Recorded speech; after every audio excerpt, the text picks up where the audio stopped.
Moved by Matt, second by Tony. All those in favor say aye.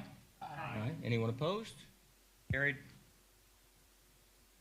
We also have executive meeting from 6:17. Yeah. Yes. It was executive boardroom at the Daviess Community Hospital. Discussed hospital finances. Do we need to have a motion to approve that? Yeah, the statement that we typically make after an executive session is that no subject matter was discussed in that executive session other than that which was advertised. If you have any questions, direct that to myself or to the auditor. Thank you, Grant.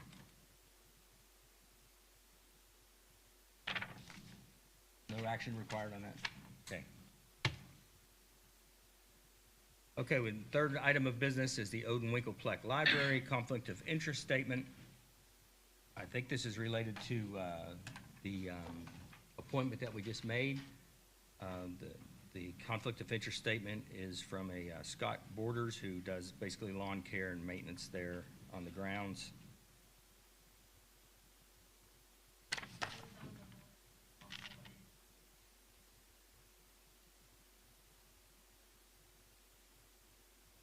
Okay. We need to have a motion on that. So moved. Moved by Mike Sprinkle, second. Mike Myers. All those in favor? Aye. Anyone opposed? Carried. Okay, next item of business is the Visitors Bureau, related to the 1.5 Convention Center Park. And Marilyn, would you like to say a few words on that? That was when the innkeeper's tax was increased a couple of years ago. There was an ordinance that said 1.5% of that was supposed to be put back into savings account, sort of. And so what we discovered recently was that not all of the 2023 contributions had been made over to that account. So we're wanting to catch that up for 2023. We're on track for 2024, but the 2023 was not all completed. So we're wanting to do that. We have a couple of ways we can do that. We have cash balance in our account, just take it from those funds to do that because it should have been done last year. Or we could take it from our 2024 budget. If we take it from our 2024 budget, however, we'll be back asking for appropriations because we had our budget for 2024 already set and it did not include this. So just kind of information. I guess the preference would be just to write the check from the cash reserves that we have because that's where it should have come from. Any comment? Money's all there. Yeah, right. It's just transferring it from one account to the other. So is that a motion? Can I make that motion? Yeah. Okay, yes, I will make that motion to take it from the reserves, transferred over to our savings. Is there a second? Motion by Marilyn, second by Tony. Any discussion? Okay, all those in favor say aye. Aye. Anyone opposed? Carried. Thank you, Marilyn. Okay, so the next item is something that we tabled from the last meeting. It's the 2024 CF1 abatements. So it's the annual update from each of the entities that have an abatement that they need to update the county on how they're doing. So I went, well, let's see, open that up first.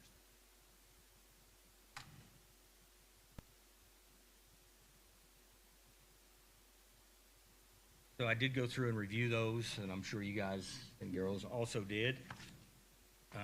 I think we should take one at a time and go through those and get approval as we go through. I think that'd probably be the best way to handle it. Sure. Okay, so the first one is one-way technology. They are in compliance, it appears to me, on employees and in salaries. Looks like they're doing everything they're supposed to be doing there.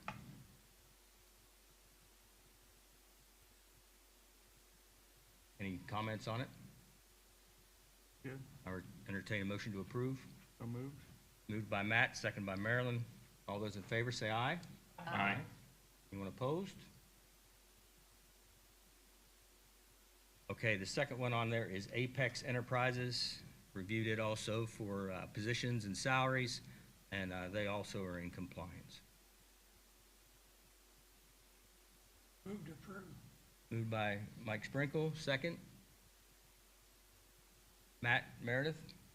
All those in favor say aye. Aye. Anyone opposed? All abstain. Tony abstained.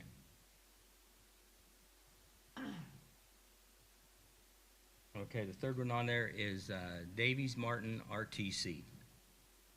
As you can see on there, there's nothing on there except not applicable. And I met with Crystal yesterday about miles of cable. This is for a cable, Yeah, it's for internet fiber, yeah. cable, fiber, yes, thanks, Matt. And there's nothing on there. And I don't feel comfortable with that.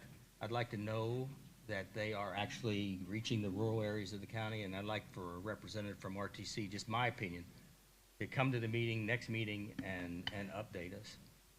Plus, there's no signature on that, so. I didn't notice that, No, there's not. but, okay, so can you get in touch with those? I can reach out and we can see what we can come up with. Okay, I would like to table that one, okay. hear more. Is that a motion? That's a motion. Motion by Mike Sprinkle, second by Mike Myers, to table the RTC abatement review. All those in favor? Aye. Anyone opposed? Carried. Thank you. Okay, the next one I have on there is Graber Post. I had them in compliance also. Not a lot of data there, but what is there is, I think, acceptable. I'll abstain from the next two. Matt's gonna abstain. Motion to approve. Motion by Tony to approve, second. Second. Second by Marilyn. All those in favor? Aye. Anyone opposed? Okay, carried. The next one is also Graber Post Buildings, same information on there. In compliance. Move to approve. Moved it, was that Mike? Yeah. Mike Myers, approval, second. Second. Second by Mike Sprinkle. All those in favor say aye. Aye. Aye. Anyone opposed? Again, I abstain. And Matt abstained.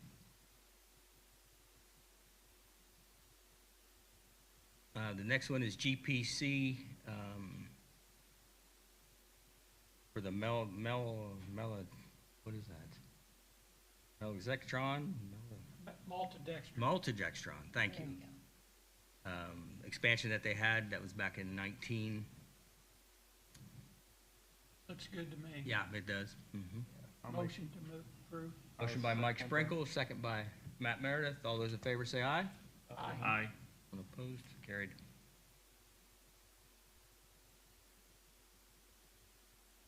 Okay. JBR Rentals.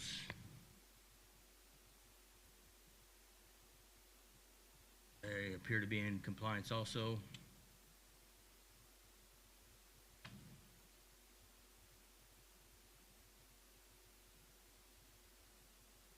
Comments? Move to approve. Move to approve by Mike Myers, second by Matt Meredith. All those in favor say aye. Aye. Abstain. Tony abstained.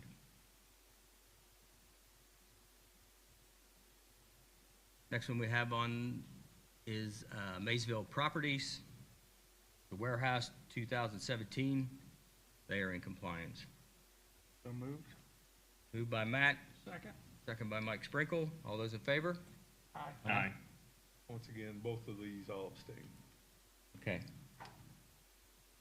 The next one is also Maysville Properties. That's the one we did last year, I believe, in April of '23. So they haven't had quite a full year yet. Numbers look decent, promising, I would say. Not quite where they said they'd be at this point, but it does appear that they are making progress there. I'll make the motion on that one as well. Moved by Matt, second by Marilyn. All those in favor? Aye. Aye. Okay.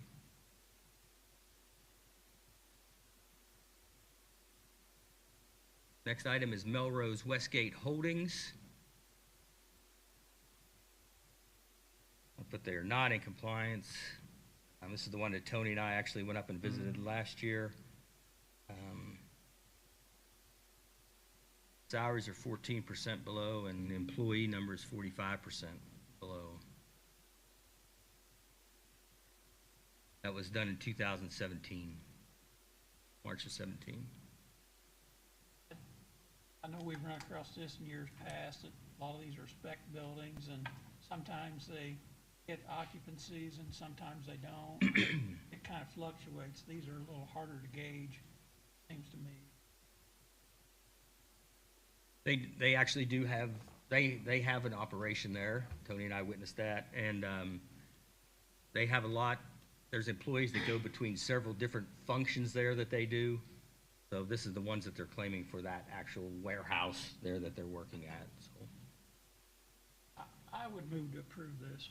Moved by Mike Sprinkle, second? Second. Second by Tony. All those in favor say aye. Aye. Anyone opposed? Approved, unanimous. Okay, the next item is Pliant. It was the new line they put in 2020. They're in compliance there. So moved. Moved by Matt. Second by I'll second it. Mike Sprinkle. All those in favor say aye. Aye. Opposed? Okay. And the final one is also Pliant. It was done in 2021. It was an expansion and warehouse expansion and shipping dock. Like that motion. Tony made the motion, second by Marilyn. All those in favor say aye. Aye. Anyone opposed? Okay. That concludes the ones that we have submitted. As you guys are aware, there is an additional one at Westgate 1 that we approved last year. There has been some groundwork done, but nothing else has been completed there. So we have nothing really to discuss on that I know of. Maybe, Grant, you could give us a little update on that, possibly, and maybe update us on the other operations up there.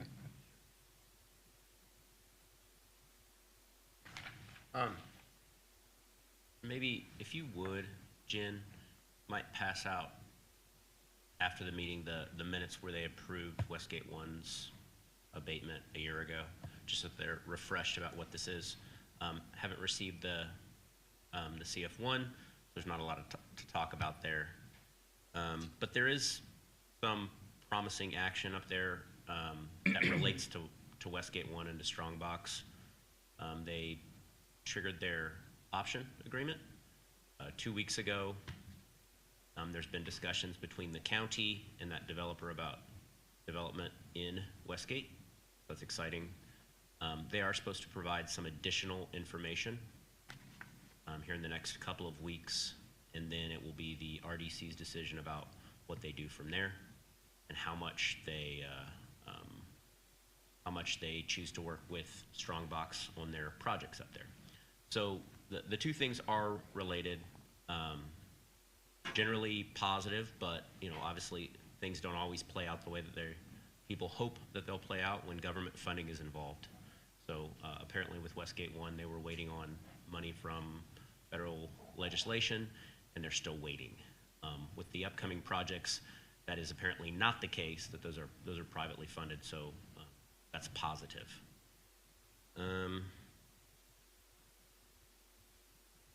Yeah, when folks don't turn in their CF1s, we've had that before, and so, kind of is what it is. You guys can either ask them to come in, you can go visit them, but there's really nothing to then approve and nothing to accept. So, for the record, we just want to clarify that we don't have anything from them, so it's been said by a couple of commissioners that they don't, if they're not fulfilling their side of things, then obviously we don't necessarily have to come through on a tax abatement. So, and that's I think a fair way to place it. Well, there's some infrastructure opportunities there also. Correct. That may require us to do something a little bit different in the future too. Yes, it's quite a bit different. Much of it's good, but quite a bit different than what we expected even a year or two ago. So. Any questions for Grant on that? Stay up there, Grant, please. Any? Okay. Could you update us on the sale of the salt building, please? Yep, that closed a couple weeks back. It closed at $95,000. So we had to be patient with some of that. Didn't have the two people that initially started the bidding didn't come to the midpoint of two appraisals, but thankfully we waited and got a buyer that was willing to pay that $95,000. So positive again. I think it's important to recognize Grant. I mean, he gave us some good, solid advice during that time as our legal counsel. Also, I think he's pretty solely responsible for keeping the bids open and pressuring some of the bidders that were out there and actually extending the process so we could make the return that the county did on that property. So I thank you, Grant, for that. My pleasure, no problem. Money go in general fund. Go to general fund. Where did that money? Where that money goes Yeah, to general. And as far as Westgate One, just a comment that I hope by this time next year, there's something going on and they turn something in for us to look at. Yeah, it would be nice. And I'm like Grant, I do feel like there could be more positive things coming down the pike than we originally even thought, so, yeah. Okay, thank you. Next, we have election grant opportunity. Lauren? Good morning. Morning. Well, this last minute, but I printed you copies too. Thank you. Thank you. Thank you.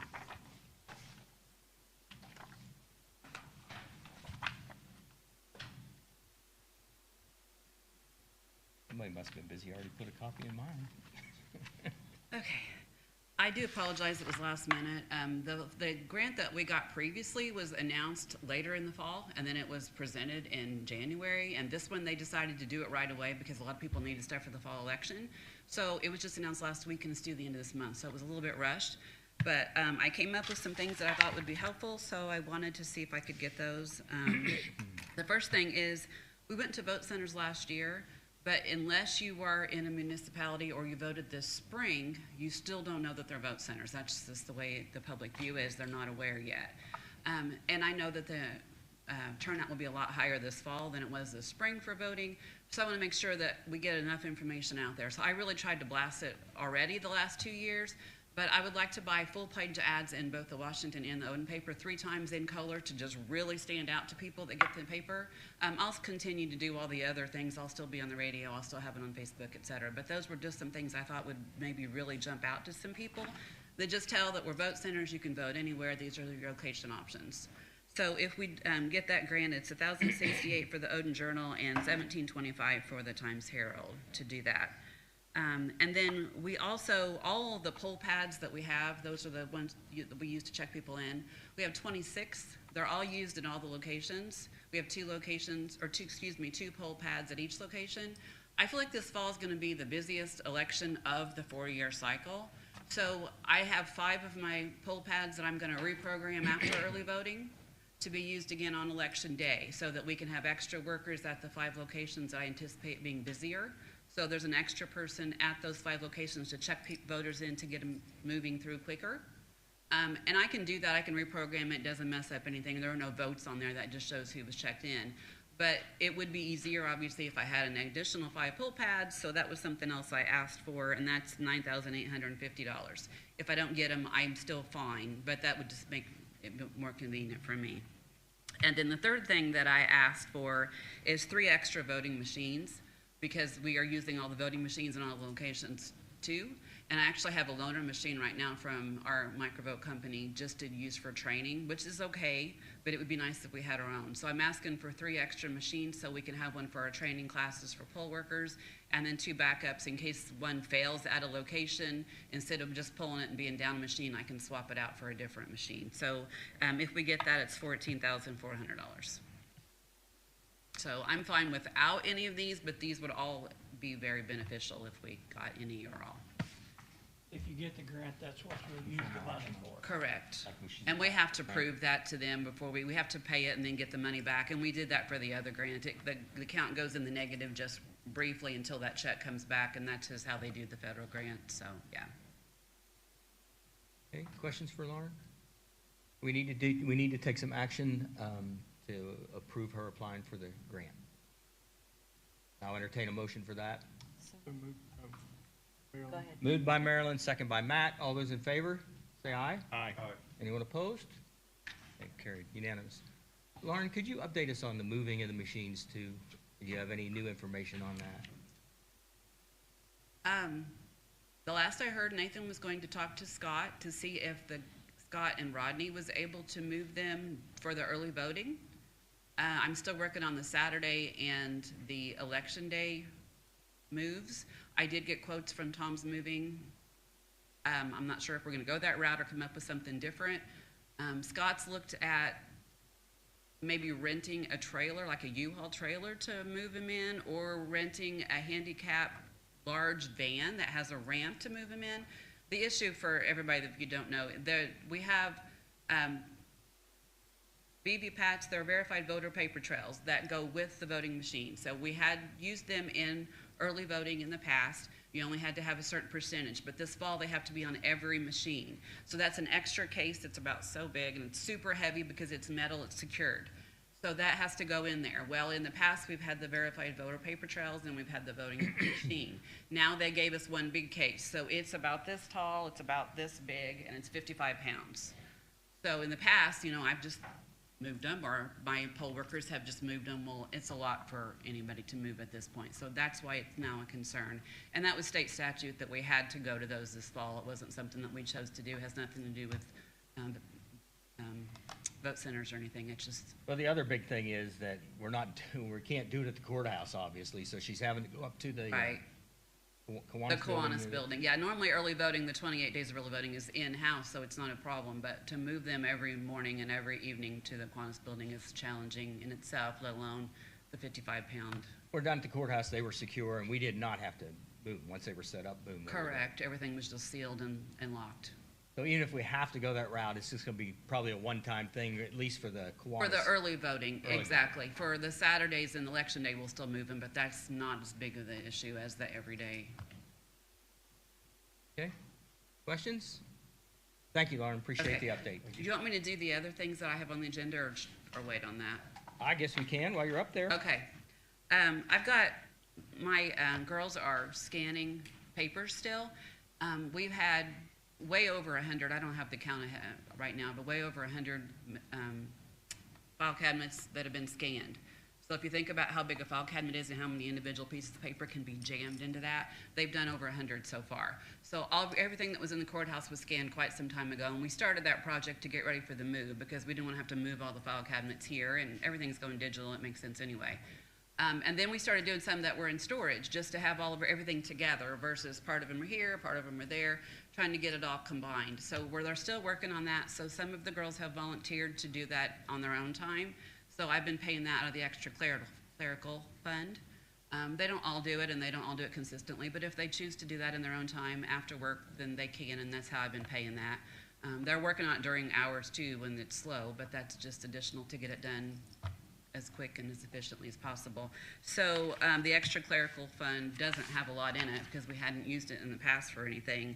So I'm just asking for a transfer from one of my second deputy accounts. I was short somebody just briefly in between employees, so there was extra money in there. So I'd like to have some of that transferred into the extra clerical to use. And then I also would like to just put $10,000 out of the perpetuation fund in as an option. Obviously, any of this that's not used will go back, and I don't anticipate using all this. I'd rather just do one big ask versus have to come back over and over. So we did that last year, and actually earlier this year I had a transfer for this, and this is just to continue that project. And they're getting pretty close to being done, honestly. Great news. Questions? Move to approve both transfers. Okay, so one's a salary ordinance adjustment, the clerk second deputy to extra clerical, $1,497. Yes. That's been moved and seconded. All those in favor say aye. Aye. Okay, then the other one is a additional appropriation from the clerk's extra clerical, from the Yes. perpetuation fund to the extra clerical, $10,000. So moved. Moved by Matt, Second. second by Mike Myers. All those in favor? Aye. Thank you all very much. Thank you.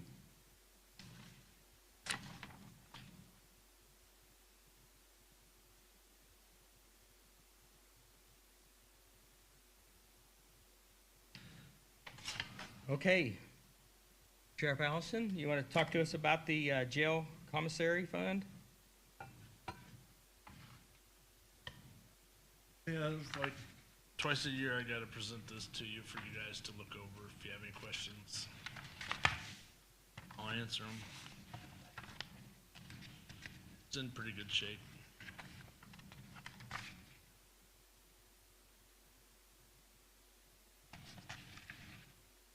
So this is for the first 6 months? Right. Okay. Yeah, by law, I have to report it to you twice a year.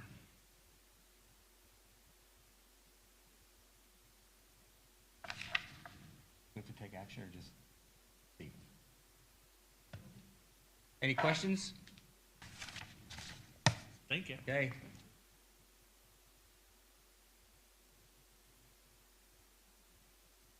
Okay, salary ordinance adjustments, we took care of that. Okay, additional appropriations, we took care of that. Okay, additional appropriation was the American Rescue Plan Act. That's the, That was in regards to the ARPA funding.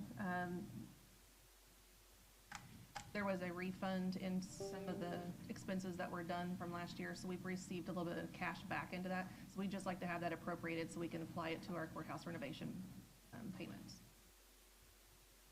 okay, the amount $3,015. So moved. Moved by Tony, second by Marilyn. All those in favor? Say aye. Aye. Anyone opposed? Carried.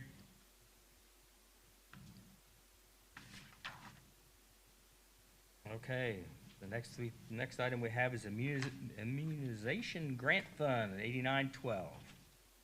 Kelly? Morning, counselors. Morning. I hopefully included in your packet is a pretty thorough description of what we are asking to be appropriated. Yes? It is a immunization grant from the CDC through the Indiana Department of Health. As of 2023, we were the second lowest immunization rate in the state, so therefore we're naturally targeted and asked to do everything we can to raise our rates. So these funds will be directly for that program. We have a 4-year PRN, which is basically a part-time nurse that we've had. She currently works about 30 hours a week, and we are going to reassign her to full-time status. Focus on our immunization activities, mostly in the community, outside of our office. On the wages part, is there more than one person in there, or is that just one person? What is that? The wages for 50,000? That is one full-time RN. Will it go past the end of the year, or what are we doing on that? It is July 1st to June 30th, 25. Okay, so a complete year then. 1 year. Okay.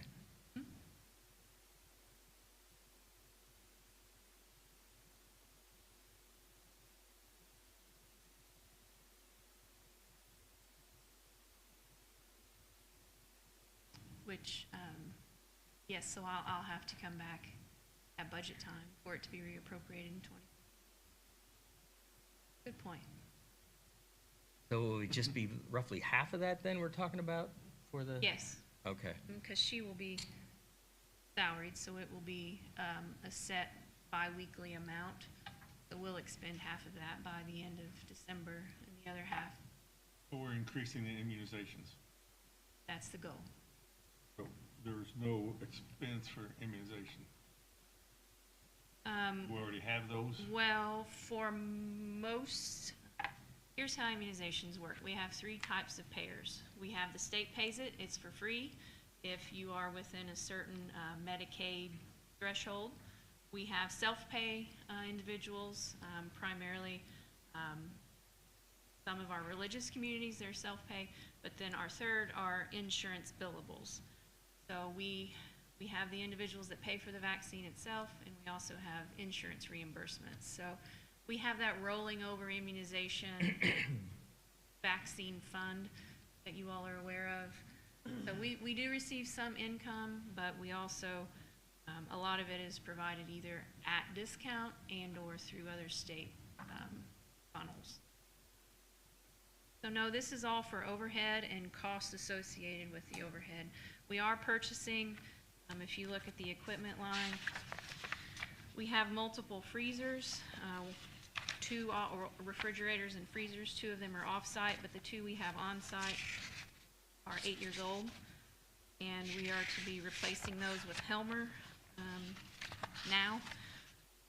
It is recommended that anything over than 8 years needs to be replaced for continuity, and we're also going to use these funds to pay for our electronic medical records program. As you're familiar, most healthcare systems have went from paper charts to an EMR. We currently have one. We're going to shift those local funds to this grant because it's allowable. And we use that off-site too. It's much easier. Does the employee, will they take insurance benefits or? No, Okay. no, that will be all declined. Is our biggest opportunity the Amish community, or is there other opportunities besides that? Well, that is one of our largest, which is one of the reasons why we're the lowest. More education, one-on-one, in the community has proven to be helpful, which is where she'll be. We're already in Cannelberg twice a month, providing on-site vaccinations, so adding to that will be helpful. But really, I've said it before, and it's true, after the pandemic, vaccine hesitancy has been a real problem. We're seeing across the board, babies aren't getting vaccinated till almost one. When by one, they should have multiple. We're seeing children entering kindergarten being 4 and 5 behind. We're seeing many in high school the same. So it's, vaccine hesitancy is what we perceive as one of the biggest issues. And there's other entities out there that are other doctors of sorts trying to show that you don't need as many, and we're kind of having to educate on that too. Yeah. How do you increase, how do you go about increasing the awareness? I mean, is there a plan that you're going to visit some employers that employ some people, or how do we go about getting us more vaccinated? Education, one-on-one education. Each patient, sometimes most patients, we spend direct one-on-one education. When they think we just need one today, when really one vaccine they could get has 3 vaccines in it, and they are hesitant about this one because they think the pertussis they don't need, but they need the tetanus. So again, going out in the community, we're finding that spending time one-on-one in schools. In the next month, we will be at registration at schools, every single registration at every single school, to go over the child's vaccination record and to talk with the parent one by one about what they need and why, what they're missing and why they need this series. So she'll be at the schools a lot. We're already established in the schools with the nurses, so we'll use every opportunity there to reach out one by one. We're going to have more off-site clinics. We already have about 5-ish a month, and we're going to reevaluate where some higher traffic areas would be. We're working with other community partners, that daycares and some other not-for-profits that do see a lot of parents and children as well. But really, it's just education. There's been a big pushback of vaccine.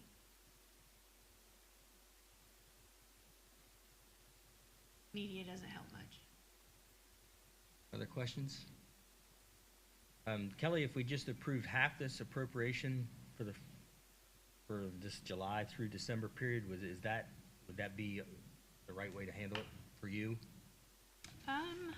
definitely for the salary and the benefits, I need to go ahead and purchase the equipment. That's a one-time purchase. I mean, really for the budget and the fringe, the benefits, that would make sense. And the travel probably. Yeah, I just estimated just kind of how much it is to each school and or offsite, so however you wish to proceed with that, because it will be a set biweekly salary through payroll. And I will have to include it in 25 budget requests. Okay.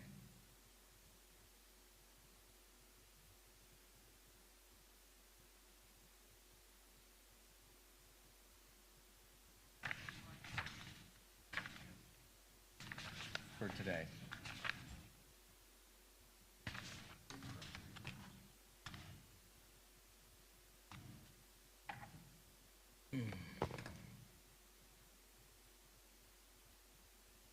And the EMR technically would be the same. The contractual services, we pay that monthly. Dan, if we appropriate the whole thing, It would stay as in the cash within that fund. It will. And we could reappropriate it at the first of next year. What's left, the balance? Well, she'll be submitting that through budget, so she should be having that already submitted up to us at this point. But Yeah. As soon as we get the fund established, I'll go into Lao and go ahead and put the budget in for budget hearings. I think it would be easier. There was left. I would entertain a motion. I'll make a motion to approve the entire amount, and then we'll reappropriate at the end of the year. The entire amount of $99,709. Is there a second? Second. Second by Tony. All those in favor? Aye. Now we need to do a salary appropriation for the wages, Social Security, Medicare, and IRF. Yeah, so just for the salary ordinance amendment so that we can update that, so we can actually pay it out.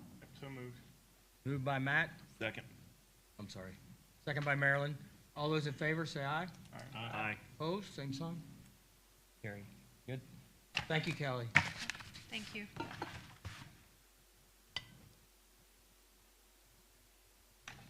Okay, the next item I have is transfers. We have community corrections first on there. Missing payments in the 9,200. Right now, according to the balance, they're in arrears. So they get their grant money and we get it so much per month. We always expend all of it that we know that we're gonna get for the year, the first 6 months, and then we turn over to the user fees, because we have to, if we don't expend it, we lose it. So we try to always expend it first, so it's gonna always look like we're in the arrears for the last 6 months until we get caught up. I just noticed that, and then they're making appropriations in the same account. It didn't make sense. Well, there was in the rounding through budgets, so now she's trying to adjust to make sure we expend all the pennies. Very good, thank you. You're welcome.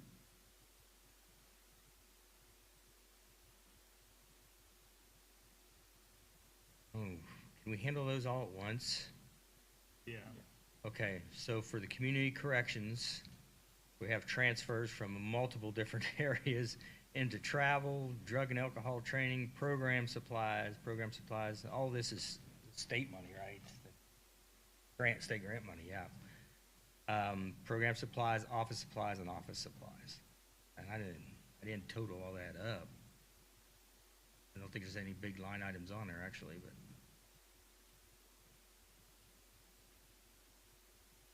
Right. It balances, so. Okay, I just wanted to make sure how the payments came out. It makes sense with the user fees. Move to approve these requests for community corrections. for transfer. Yes. Motion by Mike Sprinkle, a second. Second. By Matt. All those in favor, say aye. Aye. Opposed, same sign. Okay, approved. Next, transfer Superior Court General Fund. From Pettit drawer to office machines, $2,000. What are the office machines?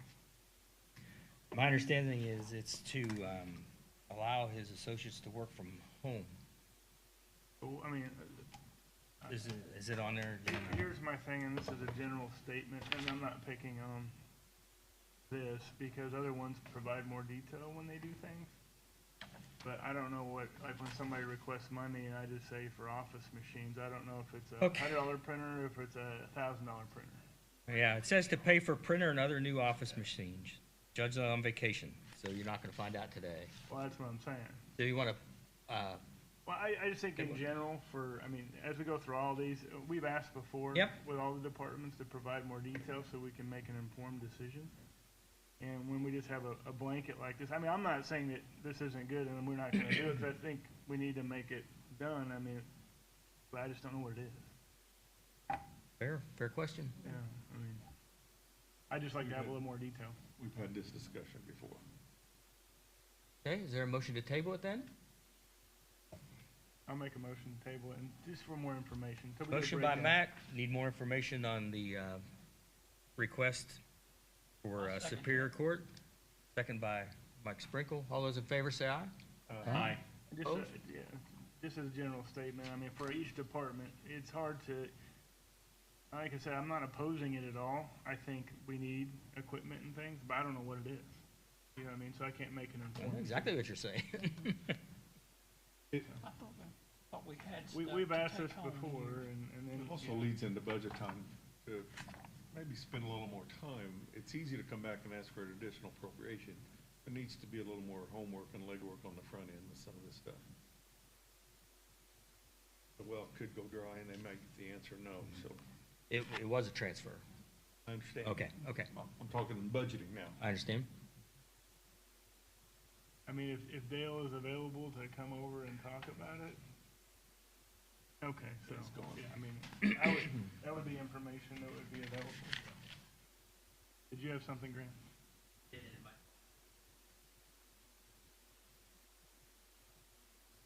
I was talking about, I realized that we won't have a meeting until August the 14th or so. So related to Westgate, there will likely be some sort of a transaction, a sale of land currently owned by the county. And so we're all invited when we have the RDC meeting to attend and participate. And it is a council decision as the fiscal body to then make a decision about what would happen, I think, with that money. So just be thinking about that. You have probably many options to do nothing, to use it towards potentially infrastructure needs, to use it towards potential debt pay down, whatever the case may be. But I just want to put that in front of you. We do not know the details of the closing yet. Again, we'll know that in probably a couple of weeks. And the RDC's decision will be whether or not they wish to proceed with that sale. And then it will, I will ask for you all to be involved as it relates to what to do with the proceeds of that sale. Nothing or something. So that's all. When is the next RDC It meeting? is actually the 14th, right before our council meeting, so please come to that. That's all. Right before this meeting. That knows quite a bit about it in the RDC. Okay, also in your packets, you're gonna have some information on the Daviess Community Hospital Finance Committee, Daviess County Airport. Any comment on that map? No, at this time. They Okay. got projects they're working on and budgets that they're preparing. Okay, and West Boggs Board meeting minutes also. I did attend the Commissioners' meeting yesterday. There wasn't a lot of business. The meeting was short. They did comment on the courthouse update, said everything was on schedule and no more surprises, so everything looks good, proceeding well there. The roof will be beginning the removal of that come the end of this month. So if there's any surprises, we should know We'll that find at out the end for of the sure. month. Okay. And then the only other major thing on the agenda was the Highway Department. They're continuing to do their tiling work. They're getting bids on the GPC entrance road there. That would come out of the TIF money for there, which they're trying to wrap that up soon, I think in 27 maybe, or early 28, in that in that range. So there's some money there. The money's already available there that's just gonna be used to upgrade the road. They did talk about dust control, you know, the county's wanting to get out of the dust control business. And I wrote this down and I hope it was right. He said dust control last year, the last couple of years, they've had between 150 and 180 projects to do, which took them all summer to do it. And he said this year, since now the cost is being split more fairly with the homeowner or the business owner, they only have 57 spots to do this year. So about a third of what they have had. So that was working. Couple of things that we have appropriated in the past was road graders. They did order those. They're $350,000 a piece. They are gonna buy a used oil burner. I don't know where that money was gonna come from. He didn't actually say. But it's for the new salt sand building that they have out there. They don't have any heat in there. They're gonna work on it this winter time when they need some work for the employees with electrical and upgrading the interior of that new building. And he did bring up a note on trucks. They're buying their trucks somewhere else because the other ones never came through. I know we had an encumbrance this year because of the vehicles weren't available, and he's gonna get with Jen on that. That's the last I heard on it. He didn't really know how it was gonna be handled yet. Hopefully we can get that taken care of before budget time. Okay. And that's all the information I had. Any comments, questions from the public? Okay, I'll entertain a motion to adjourn. Moved by Matt. Second by Tony. All those in favor? Aye. Aye.